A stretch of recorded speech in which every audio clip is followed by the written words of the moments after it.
2025 IAS मुख्य परीक्षा में निबंध के पर्चे में जो निबंध पूछे गए हैं उन पर ज़्यादा रणनीति और शैली की बात करने के बजाय हम निबंध के प्रस्तावना, रूपरेखा या फिर प्रसार और उपसंहार में अगर उन निबंधों का उदाहरण लेकर ये देखें कि कैसे हमें निबंध लिखना चाहिए और उस पर हम अभ्यास करें, तो 2026 के मुख्य परीक्षा में जो लोग बैठने की उम्मीद कर रहे हैं, जो लोग लगातार परिश्रम कर रहे हैं, वे निश्चित रूप से क्या है, बेहतर स्थिति में होंगे।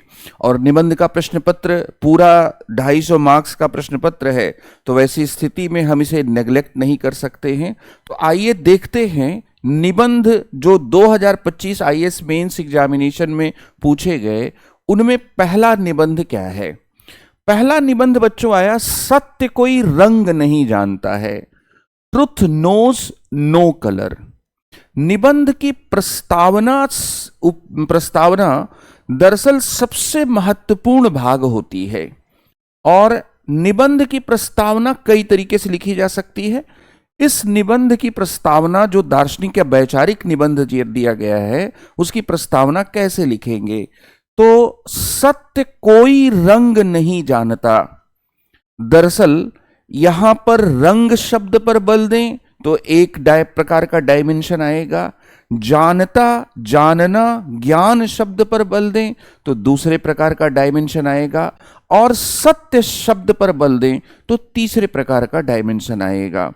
सत्य कोई रंग नहीं जानता, तो रंग होते क्या है सत्य के संदर्भ में?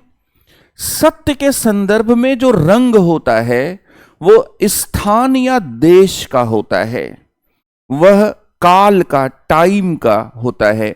स्पेस और टाइम हम यूज करते हैं, तो बहुत सी ऐसी बातें हम अपने संज्ञान में, हम अपने ज्ञान में शामिल करते हैं जो स्थानीयता से, जो देशिकता से, जो कालिकता से युक्त होती है, और ये उनका एक रंग होता है, स्थानीयता का या देशिकता का या कालिकता का। स्पेस और टाइम का भी एक अपना कलर होता है। तो यहां, और इसीलिए आप देखेंगे कि सांस्कृतिक स्तर पर पश्चिमी संस्कृति और भारतीय संस्कृति में जो अंतर है वो भौगोलिक स्थानों से जुड़ा हुआ भी अंतर है। तो सत्य कोई रंग नहीं जानता, सत्य को रंगीन बनाने वाली या सत्य की अभिव्यक्ति में रंग घोलने वाली जो चीजें हैं, जो कारक हैं, अगर उनको बताएं तो सत्य को कई बार हम स्थान और देश के संदर्भ और प्रसंग में देखते हैं। सत्य को कई बार हम काल या समय के संदर्भ में देखते हैं कि प्राचीन काल, मध्यकाल, आधुनिक युग, समकालीन युग। सत्य को कई बार हम साधनों के परिप्रेक्ष्य में, साधनों के माध्यम से देखने में इतने ज्यादा आवृत हो जाते हैं, इतना ज्यादा अपने आप को घिरता हुआ पाते हैं कि हम उन माध्यमों के, माध्यमगत सत्य से बाहर नहीं निकल पाते। तो हर ज्ञान का एक मीडियम होता है, क्या वो मीडियम उस ज्ञान को, उस सत्य को प्रभावित कर रहा है?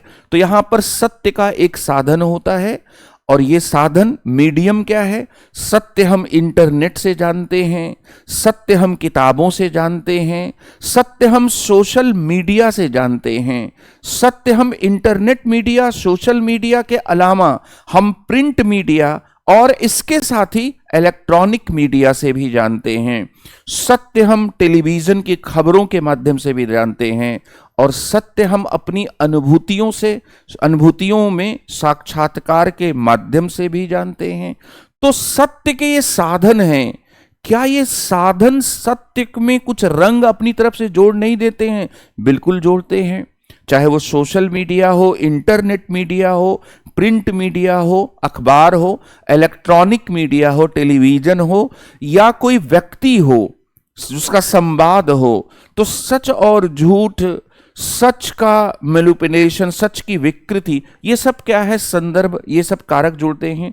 सत्य को कई बार हम व्यक्तिगत और सामाजिक रंग में भी घोल कर देखते हैं कि कुछ सत्य होते हैं जिनके संदर्भ में हम ये कहना चाहते हैं कि ये हमारा निजी सत्य है, ये हमारा व्यक्तिगत सत्य है। तो क्या सत्य व्यक्ति के सापेक्ष होता है? बहुत से लोग कहते हैं कि नहीं, सत्य को व्यक्ति के सापेक्ष बनाने पर सत्य आत्मनिष्ठ हो जाएगा। और बहुत जमाने पहले सुकरात ने सोफिस्टों से इसी आधार पर एक बौद्धिक मुठभेड़ की थी। तो सत्य को व्यक्तिगत और सामाजिक चश्मे से देखकर भी उसमें रंग जोड़ दिया जाता है, लेकिन सत्य व्यक्तिनिष्ठ नहीं है। अगर सत्य को व्यक्तिनिष्ठ बनाएं, अगर सत्य को आत्मनिष्ठ बनाएं, तो फिर सत्य की जो वस्तुनिष्ठता है, सत्य की जो ऑब्जेक्टिविटी है, जो उसका विषय निष्ठता है, उससे समझौता कर बैठेंगे। तो जब आप इस निबंध की प्रस्तावना को लिखेंगे तो आपको पहले रंग शब्द को ध्यान में लाना पड़ेगा कि आखिर जो रंग हैं, कि हम लाल रंग में कोई चीज देख रहे हैं, पीले रंग में, हरे रंग में, कुछ पर्यावरणीय सत्य हैं, कुछ क्या है मार्क्सवादी नजरिए से कुछ बातें सत्य मानी जाती हैं, लाल रंग का झंडा लगा दिया जाता है, कुछ हरित सत्य हैं। तो हमने सत्य को क्या है, रंगों के परिप्रेक्ष्य में, विचारधाराओं के परिप्रेक्ष्य में, व्यक्तियों के परिप्रेक्ष्य में, समाज के परिप्रेक्ष्य में, समय के परिप्रेक्ष्य में, काल के परिप्रेक्ष्य में, कालिकता के संदर्भ में, हमने सत्य को स्थान के परिप्रेक्ष्य में हमेशा क्या है देखने समझने की कोशिश की है। लेकिन सत्य कोई भी इनमें से किसी भी एक चीज पर निर्भर नहीं है, वह इससे क्या है अशुद्ध होता है। सत्य में कोई भी क्या है रंग नहीं होता है, इसलिए हम रंग जानते भी नहीं। यहां पर दो बातें हैं कि रंग होता है लेकिन हम नहीं जान सकते, दूसरा होता है कि रंग होता ही नहीं है, इसलिए हम सत्य को रंग के संदर्भ में नहीं देख सकते। तो इस निबंध की प्रस्तावना में ये बातें लिखी जानी चाहिए कि सत्य को प्रचलित तौर पर, प्रचलित जीवन में सत्य को स्थान या देश से संबद्ध करके उसे देशीय या कालिक अवधारणा के रूप में देखा जाता है। लेकिन सत्य कोई स्थानीय या दैशिक अवधारणा नहीं है। सत्य किसी स्थानीयता के रंग में घुली हुई कोई अवधारणा नहीं है। सत्य जो है वह एक सार्वभौमिक अवधारणा है। सत्य जो है वह किसी स्थान विशेष पर निर्भर नहीं है। सत्य किसी समय के सापेक्ष भी नहीं होता है। सत्य में ऐसा समय का कोई रंग घुलनशील नहीं होता कि हम ये कहें कि कालिक सत्य है और कुछ भी सर्वकालिक सत्य नहीं है। हम जिसे सत्य कहते हैं वह कालिक सत्य नहीं होता, काल विशेष का सत्य नहीं होता, वह सर्वकालिक सत्य होता है। वह टेम्पोरल नहीं होता है, इटर्नल होता है। इटर्नल ट्रुथ्स से ही हम दरअसल जिंदगी क्या चलाते हैं। तो जैसे विज्ञान, और यह भी बात महत्वपूर्ण है कि जब हम सत्य को देश और काल के आकारों में, कैटेगरीज में संबद्ध करके देखते हैं तो हम सत्य को जानने के रंगों से आवृत कर लेते हैं। जो ज्ञाता के ज्ञान के जो आकार हैं, उन आकारों से हम सत्य को क्या करते हैं, आवृत कर लेते हैं। इसलिए सत्य जो है वह कोई कालिक अवधारणा नहीं है। सत्य सर्वकालिक है, सत्य सार्वभौमिक है। सत्य जो है वह इंटरनेट मीडिया और सोशल मीडिया पर निर्भर नहीं है। सत्य जो है वह किसी भी साधन के सापेक्ष नहीं है। सत्य तो निरपेक्ष है। सत्य में सापेक्षता का रंग नहीं है। और अगर हम ये सोचते हैं कि इस माध्यम पर सत्य निर्भर है, सत्य का प्रसार किसी माध्यम पर निर्भर हो सकता है, लेकिन सत्य स्वयं किसी माध्यम पर सत्य स्वयं किसी माध्यम पर निर्भर नहीं है। इसलिए हमें कभी भी ये नहीं सोचना चाहिए कि जो साधन जिनके माध्यम से हम सत्य जानते हैं और जो बाहरी साधन हैं वो सत्य को निर्मित करते हैं। वे सत्य को निर्मित नहीं करते, वे सत्य को सिर्फ प्रकाशित करते हैं। सत्य तो भारतीय परंपरा में सूर्य के प्रकाश की तरह देखा गया है। और जैसे ही जहां प्रकाश आता है, अंधेरा अपने आप समाप्त हो जाता है। इसलिए सत्य को बहुत आध्यात्मिकता के अर्थ पर ले जाकर आत्मा के प्रकाश के रूप में देखा गया, उसे एक आंतरिक वास्तविकता से जोड़ा गया। सत्य व्यक्तिगत भी नहीं है।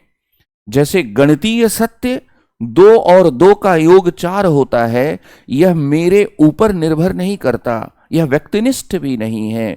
और सत्य को व्यक्तिगत बनाने पर, सत्य को आत्म सापेक्ष बनाने पर, सत्य मनुष्य के सापेक्ष होता है। Man is the measure of all things, ये प्रोटागोरस ने जो हजारों साल पहले यूनान में, एथेंस में ये जो बात कही थी, इस बात का मतलब क्या है कि सत्य जो है वो मनुष्य पर निर्भर है, सत्य व्यक्तिनिष्ठ है, सत्य आत्मनिष्ठ है। दरअसल इस बात को स्वीकार नहीं किया जा सकता।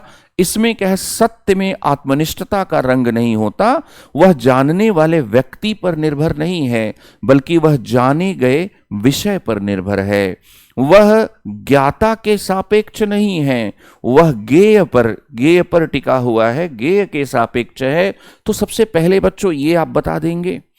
दूसरा यहां पर कि झूठ के अनेक रंग होते हैं। अब देखिए यहां पर मैंने रंग से जोड़ दिया, रंग से मैंने स्थान, रंग से मैंने काल, रंग से मैंने साधन, रंग से मैंने व्यक्तिगत और सामाजिक आयाम, रंग से मैंने व्यक्तिनिष्ठ, आत्मनिष्ठ और वस्तुनिष्ठता को जोड़ा। अब सत्य के कंट्रास्ट क्या है, असत्य। असत्य में अनेक रंग होते हैं। असत्य परतदार होता है प्याज की तरह, असत्य में मुखौटा होता है। एक ही चेहरा कई मुखौटों को लगाकर हमारे सामने आता है। झूठ के कई रंग होते हैं। इसलिए आप अपनी प्रस्तावना में इस बात को भी शामिल करेंगे तो एक और डायमेंशन क्या है खुलेगा, सत्य बनाम असत्य। असत्य में अनेक रंग हो सकते हैं। असत्य जो है वह व्यक्ति पर निर्भर होता है, कितना ज्यादा कोई बड़ी अफवाह बना पाता है उस पर निर्भर करता है। लेकिन जो सत्य है उसके अनेक आयाम, अनेक रंग या अनेक रंग नहीं होते। और तीसरी महत्वपूर्ण बात यह है कि सत्य कोई रंग नहीं जानता है, इसका जानना मतलब ज्ञान। दरअसल सत्य जो है वह ज्ञान के किसी आकार पर निर्भर नहीं है, ज्ञान की किसी कैटेगरी पर निर्भर नहीं है। सत्य जो है हम उसको सापेक्ष बना देते हैं, जब ज्ञेय की कैटेगरी पर उसको क्या है, निर्भर बना देते हैं। दरअसल कुछ ऐसे भी विचार परंपराएं रही हैं जो ये कहती हैं कि ज्ञान जब उत्पन्न होता है तो वह सत्य ही उत्पन्न होता है, ज्ञान कभी भी असत्य उत्पन्न होता ही नहीं। जैसे भारतीय परंपरा में जो मीमांसा दर्शन है, तो मीमांसा जो महर्षि जैमिनी के द्वारा प्रस्तावित किया गया, उसमें यह कहा गया कि जो ज्ञान है ना वो हमेशा सत्यता के साथ उत्पन्न होता है, ज्ञान सदैव सत्य होता है। लेकिन दूसरी कुछ विचार परंपराएं भी हैं, दार्शनिक परंपराएं भी हैं जो ये कहती हैं कि नहीं, ज्ञान सत्य और असत्य से तटस्थ होता है, ज्ञान अपने आप में सत्य और असत्य नहीं होता। इसलिए हम कई बार कहते हैं कि मुझे ये गलत ज्ञान प्राप्त हो गया, मुझे ये गलत जानकारी प्राप्त हो गई। तो जब भारतीय पंचचिंतन परंपरा को आप पढ़ेंगे तो वहां पर न्याय दर्शन है। न्याय दर्शन इस बात को कहता है कि ज्ञान सत्य और असत्य से तटस्थ होता है। ज्ञान में जो प्रामाणिकता आती है वो बाहर से आती है और दूसरे ज्ञान से आती है, इसलिए इसको परतः प्रामाण्यवाद कहते हैं। थोड़ा यहां पर दर्शन शास्त्र के ज्ञान का इस्तेमाल कर रहा हूं, लेकिन आप इसको सिंप्लीफाइड कर सकते हैं कि अगर आप कहते हैं कि ज्ञान सदैव सत्य होता है, वह सत्य और असत्य से तटस्थ नहीं होता, तो एक ऐसा विचार सामने आ रहा है जहां पर हमें ज्ञान की तलाश करनी है। लेकिन अगर हम कहते हैं कि नहीं साहब, ज्ञान गलत और सही दोनों प्रकार का होता है और ज्ञान की गलती तो हम बाद में पकड़ते हैं, इसका मतलब कि ज्ञान पहले उत्पन्न होता है और उसकी सत्यता और प्रामाणिकता का जो विषय है वह बाद में उपस्थित होता है, तो ऐसे आप प्रस्तावना इसकी लिख सकते हैं। और यही प्रस्तावना से आपको डायमेंशन मिल जाएंगे कि आपको कितने डायमेंशन में क्या करनी है, बात करनी है। अब यहां डायमेंशन को संत के कॉन्टेक्स्ट को देखें तो सबसे पहला डायमेंशन, ये तो प्रस्तावना हुई। प्रस्तावना के बाद हम कह सकते हैं कि असत्य के अनेक रंग होते हैं लेकिन सत्य के रंग नहीं होते। असत्य के अनेक रंग क्यों होते हैं? जितनी मुंह उतनी बातें। अफवाहें कैसे फैलती हैं? इसी तरह से फैलती हैं। तो असत्य आत्मनिष्ठ होता है, वह जानने वाले व्यक्ति के ऊपर उसके बढ़ाने घटाने चढ़ाने पर निर्भर करता है, लेकिन सत्य जो है वह ऐसा नहीं होता है। तो यहां पर इस बात को हम बता सकते हैं। फिर इसके साथ ही इससे यह भी मतलब निकला कि सत्य आत्मनिष्ठ नहीं होता। ट्रुथ इज नॉट सब्जेक्टिव, वह जानने वाले व्यक्ति पर निर्भर नहीं है, वह उसकी भावनाओं पर निर्भर नहीं है। दरअसल अगर कोई विषय भावना पर निर्भर है, अगर कोई ज्ञान भावना पर निर्भर है, तो कल हमारी भावनाएं बदलेंगी, तो ऐसी स्थिति में वह विषय भी परिवर्तित हो जाएगा। तो सत्य भावनाओं पर निर्भर नहीं है। जो सत्य है उस सत्य के कॉन्टेक्स्ट में यहां पर हम लोग इस बात को समझें कि सत्य क्या है। मेरा सत्य तुम्हारा सत्य कुछ नहीं होता, मेरा सच या अपने अपने सच नहीं होते। सच जो होता है वह सार्वभौमिक होता है। सच जो होता है वह सार्वकालिक होने के अर्थ में शाश्वत या नित्य होता है। इसलिए मेरा सच तुम्हारा सच नहीं होता। सत्य का कोई परिप्रेक्ष्य, कोई पर्सपेक्टिव नहीं होता। सत्य जो है उसका कोई नैरेटिव नहीं होता। और रियल ट्रुथ और सोशल मीडिया के, इंटरनेट मीडिया के प्रचार प्रसार के जमाने में दरअसल लोग ये कह रहे हैं कि एक वर्चुअल ट्रुथ है, एक आभासी सत्य है, जिसमें हम अपने आप को दुनिया को दिखा रहे हैं।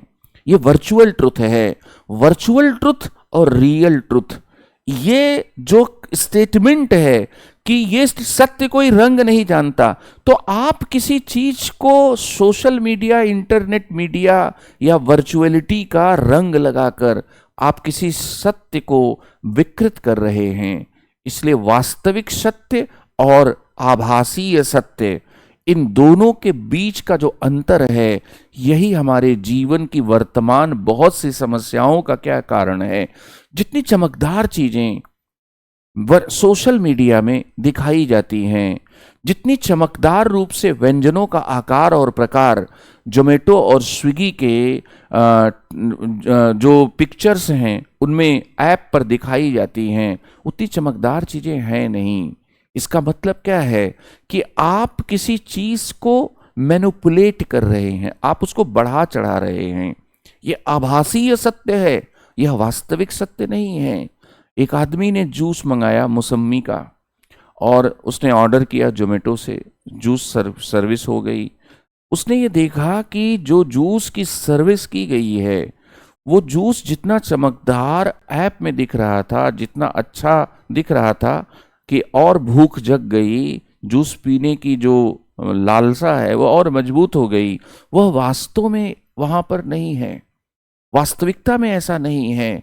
इसलिए हम एक ऐसे दौर में जी रहे हैं जहां पर ट्रुथ और फेक में, ट्रुथ और फॉल्स में फर्क करना मुश्किल हो गया है।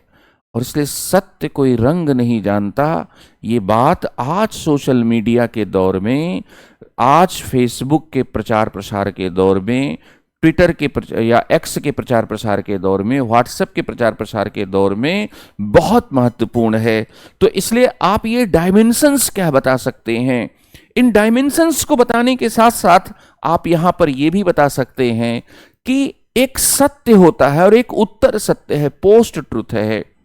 पोस्ट ट्रुथ की सत्य के बाद जो है, जैसे पोस्ट ट्रुथ क्या है कि मैं 20 साल बाद, जैसे आप बहुत से ऐसे रील्स देखेंगे जिसमें कोई आदमी ये कहता है कि हे ईश्वर, हे गॉड, मेरी जो विशेज हैं वो पूरा करने के लिए मेरी शादी 20 साल से छोटी किसी लड़की से हो जाए।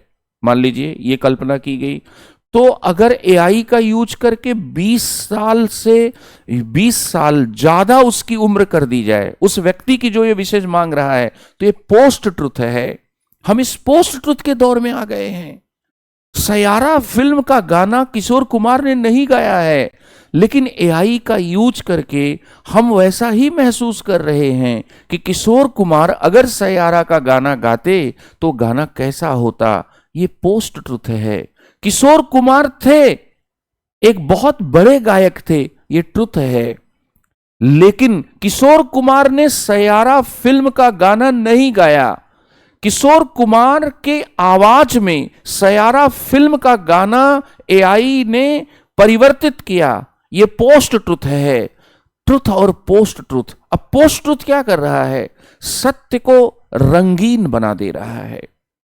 वह सत्य में एक डायमेंशन जोड़ दे रहा है। आर्टिफिशियल इंटेलिजेंस के दौर में हम पोस्ट ट्रुथ और ट्रुथ के बीच में फर्क करने में मुश्किल कर रहे हैं। हम एक ऐसी दुनिया में जी रहे हैं जिसमें क्या चीज एग्जिस्ट करती है और क्या चीज नॉन एग्जिस्टेंट है, इस बात को हम समझने में क्या है बहुत दिग्भ्रमित हो चुके हैं। ऑनलाइन गेमिंग में पैसा लगाकर जीतने वाले लोग जो 100, 200 या 1000, 2000 जीतते हैं, वो करोड़ों का सपना देखने लगते हैं और प्रतिबंधों के बावजूद वो करोड़ों का सपना उनका पूरी तरह से झूठ नहीं है, लेकिन यह भी बात है कि वो सच होना भी कठिन है। इसलिए हम पोस्ट ट्रुथ में जी रहे हैं कि 20 साल बाद मैं कैसा लगूंगा, आज एआई का यूज करके यह देखा जा सकता है। इसलिए एक पैराग्राफ सत्य बनाम उत्तर सत्य पर बनाया जाना चाहिए। और सत्य और उसकी अभिव्यक्तियां, उसके एक्सप्रेशंस, तो सत्य और उसकी अभिव्यक्तियों की बात करें तो हमारे यहां एक बात कही जाती है कि सत्यम ब्रुवात प्रियम ब्रुवात। सत्य अगर अप्रिय हो जाए तो वो हानि पहुंचा सकता है। इसलिए सत्य का जीवन के दूसरे मूल्यों के संदर्भ में भी सुसंगति होनी चाहिए। अगर सत्य दूसरे के जीवन का अहित करने लगे, हानि पहुंचाने लगे, उसके लिए कल्याणप्रद न हो, तो बहुत से लोगों का कहना है कि ऐसे सत्य की अभिव्यक्ति से बचना चाहिए। सत्यम ब्रुवात प्रियम ब्रुवात। अप्रिय बोलकर, बिल्कुल सच्चा बोलकर एक डॉक्टर अपने मरीज को सदमे में नहीं ला सकता, जबकि वो जानता है कि कुछ दिनों के बाद किसी बीमारी से घिर जाने पर व्यक्ति का यही हाल होगा। जैसे कि कैंसर के बारे में डॉक्टर से जान जाते हैं कि बाद में हमारे पेशेंट को बहुत पेन होगी, बहुत दर्द होगा, लेकिन क्या वो इसकी अभिव्यक्ति वर्तमान में करते हैं? नहीं करते हैं। इसका मतलब क्या है? सत्य और उसका जो संबंध है कल्याण से, सत्यम ब्रुवात प्रियम ब्रुवात, ये एक क्या है? उसकी अभिव्यक्ति है। इसलिए लार्जर जो वैल्यूज हैं, जो बृहत्तम मूल्य हैं, उनके साथ संबंधित होकर ही सत्य महत्वपूर्ण होता है।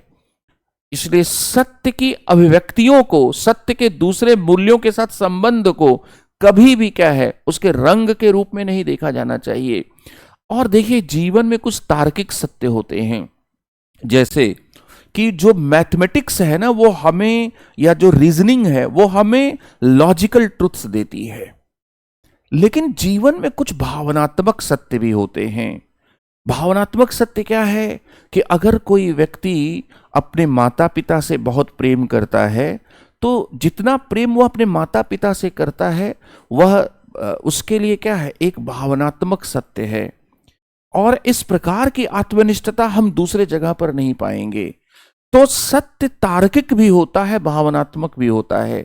भावनात्मक सत्य के अनेक आयाम हो सकते हैं, लेकिन तार्किक सत्य के अनेक आयाम नहीं होते हैं। फिर इसके साथ ही क्या है, सच और मिथ्या खबरें, सत्य और फर्जी खबरें, इन सब के बीच में अंतर करने के लिए हमें कहना पड़ेगा कि सत्य का कोई रंग नहीं है, सत्य में कोई मिलावट नहीं आनी चाहिए।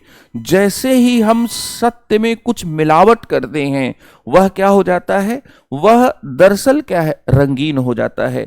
सत्य का कोई अवतार नहीं है, जो सत्य है उसका कोई अवतार नहीं है, सत्य का कोई एक्सप्रेशन नहीं है। और इसके साथ ही क्या है कि महात्मा गांधी ने एक बात कही थी कि एक बात उन्होंने अपने चिंतन के संदर्भ में बहुत व्यवस्थित तरीके से प्रतिपादित की थी। महात्मा गांधी बहुत धार्मिक परिवार में उनका जन्म हुआ था और महात्मा गांधी की जो मां थी वो बहुत सच्ची वैष्णव हिंदू थी। तो आप जानते हैं कि वैष्णव परंपरा में ईश्वर के कई नाम हैं। जैसे कृष्ण की ही बात करें तो कृष्ण का नाम मोहन है, मुरलीधर है, मुरारी है, वंशीधर है, गिरिधर है, ठीक है, श्याम है। तो ईश्वर के अनेक नाम हैं और ये अनेकों नाम सत्य हैं। यहां पर समझिए कि ईश्वर के क्या है, अनेक नाम हैं और ये अनेकों नाम सत्य हैं। अनेकों नाम सत्य हैं, ये बात महात्मा गांधी अपने परिवार के परंपराओं विश्वासों से उन्होंने सीखा। अब जो नास्तिक आदमी है वो ईश्वर में भरोसा नहीं करता, लेकिन नास्तिक आदमी सत्य में भरोसा करेगा। इसलिए महात्मा गांधी ने जीवन की अपनी शुरुआत में कहा कि ईश्वर सत्य है, लेकिन बाद में वे कहने लगे कि सत्य ही ईश्वर है। सत्य ही क्या है? ईश्वर है। सत्य शिव और सुंदर होना चाहिए, सत्य के साथ अशिवत्व नहीं चलेगा। इसलिए मैंने पहले कहा कि सत्य जो है वह भलाई और कल्याण के साथ जुड़ना चाहिए। सत्यम शिवम सुंदरम, सत्य में सौंदर्य है। सत्य क्या है? वही ईश्वर है। और नास्तिक आदमी को भी सत्य को क्या है? मानना पड़ेगा। इसलिए महात्मा गांधी ने तर्क दिया था कि उन्होंने सत्य को ही ईश्वर बताकर नास्तिकों को भी एक तरह से सत्य को मानने के रूप में ईश्वर को मानने का आधार दे दिया। और ईश्वर का मूल रूप क्या है? निराकार है, वह निर्गुण है। तो ईश्वर निर्गुण है तो उसमें रंग का भी कोई गुण नहीं होगा। इसलिए ईश्वर मूलतः क्या है? निराकार, उसका कोई आकार नहीं, कोई गुण नहीं है। सत्य का भी कोई आकार नहीं है, सत्य का भी कोई गुण नहीं है। सत्य किसी गुण गुणी धर्म धर्मी की अवधारणा से क्या है? परे है। ये बात हम यहां पर महात्मा गांधी के चिंतन के आधार पर कह सकते हैं। जब जॉन स्टुअर्ट मिल को आप पढ़ते हैं और जॉन स्टुअर्ट मिल स्वतंत्रता के समर्थन में तर्क देते हैं, तो वे स्वतंत्रता को व्यक्तित्व के विकास के लिए तो आवश्यक मानते ही हैं, स्वतंत्रता को वे ज्ञान और सत्य की तलाश के संदर्भ में भी आवश्यक मानते हैं। तो बहुत से लोगों ने सत्य को स्वतंत्रता से जोड़ा है। अगर आपको सत्यता पर, अगर आप सत्यता के मूल्य पर यकीन करते हैं तो आपको लोगों को आजादी देनी पड़ेगी। इसलिए सत्य क्या है? इस तरह से दूसरे जीवनगत मूल्यों से क्या है? जुड़ जाता है। तो आप इतने डायमेंशंस दिखा सकते हैं। फिर इसके साथ ही बच्चों यहां पर क्या है कि सत्य की तीन धारणाएं हैं। सत्य की एक धारणा क्या है? सत्य वास्तविकता या यथार्थता है, रियलिटी है। जैसे कि अगर ये कहा गया कि ये पेन काली है, तो वास्तव में चूंकि ये पेन काली है इसलिए ये कथन कि पेन काली है सत्य है। तो सत्य हमेशा वास्तविकता से करिस्पॉन्डेंस के द्वारा परिभाषित होता है। अगर जो बात मैं कथनों में व्यक्त कर रहा हूं उस बात के अनुरूप वास्तविकता भी है और कथन और वास्तविकता के बीच में मेल है, तो मेरा जो कथन है वह सत्य है। इसलिए सत्यता हमारे कथनों का गुणधर्म है। सत्यता यह क्या है? हमारे स्टेटमेंट का, हमारे प्रपोजिशंस का की एक क्वालिटी है। और हमारे स्टेटमेंट दो प्रकार के होते हैं, ट्रू और फॉल्स। इसलिए जीवन जो हमारा व्यवहारिक जो जीवन चलता है वह सच्चाई को वास्तविकता के साथ मिलाकर देखने पर आधारित होता है। इसलिए सत्य की एक धारणा क्या है कि सत्य वास्तविकता है। सत्य की दूसरी धारणा क्या है? सत्य को जानने के लिए हमें अपने से बाहर किसी वस्तु को, किसी पेन के उदाहरण की आवश्यकता नहीं है। सत्य कथनों के बीच का सामंजस्य है। अगर कोई व्यक्ति यह कहता है कि दूध काला है, तो दूध काला है यह कथन, इसकी सत्यता की जांच करने के लिए हमें दूध को अनुभव करने, देखने की आवश्यकता नहीं कि वो काला है कि सफेद है। दरअसल हम पहले से जानते आए हैं कि दूध सफेद होता है और पहला कथन अगर सत्य है तो दूध काला होता है, यह कथन क्या होगा? असत्य होगा। तो सत्य एक तार्किक सामंजस्य है, सत्य कोहेरेंस है। सत्य एक करिस्पॉन्डेंस नहीं है, वह क्या है? कोहेरेंस है। एक तीसरा विचार है सत्य को लेकर, और वह विचार क्या है कि सत्य तो बस वही है जो कारगर हो, जिसकी उपयोगिता हो। सत्य वही है जो एक्चुअल हो, जो एक्ट कर सके। जितनी भी चीजें क्या है, एक्ट नहीं कर सकती, वो सत्य नहीं है। और भारत ही नहीं, पश्चिम में भी बहुत से लोग इस विचार को मानते हैं।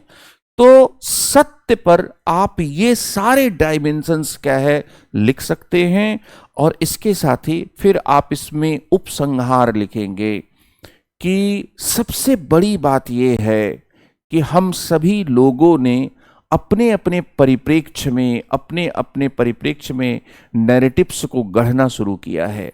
आज जो जाति, धर्म, संप्रदाय, लिंग आधारित हिंसाएं हो रही हैं, जो झगड़े हो रहे हैं, वह अपने ही सत्य को अंतिम सत्य मानने के दृष्टिकोण का परिणाम है। इसलिए अगर हम ये मान लें कि सत्य की अभिव्यक्तियां अलग अलग भले हों, लेकिन सत्य में वास्तव में कोई रंग नहीं होता है, तो हम आज जो समाज में विवाद है, धर्म को लेकर, संप्रदाय को लेकर, जाति को लेकर, जातीयता को लेकर, नस्ल को लेकर, अमीर और गरीब को लेकर, लिंग को लेकर, उन सब विवादों का हम समाधान कर सकते हैं, क्योंकि तब हमारा दृष्टिकोण बहुत व्यापक हो जाएगा। तब हम अपने दृष्टिकोण में एक व्यापकता का समावेश करेंगे। इस तरह से इस निबंध की व्याख्या आप कर सकते हैं, और हम लोगों के ऐप में आपको इसका एक नोट्स भी मिल जाएगा, जो आप उस नोट्स के माध्यम से आप अभ्यास को आगे बढ़ा सकते हैं। Thank you very much, all the best.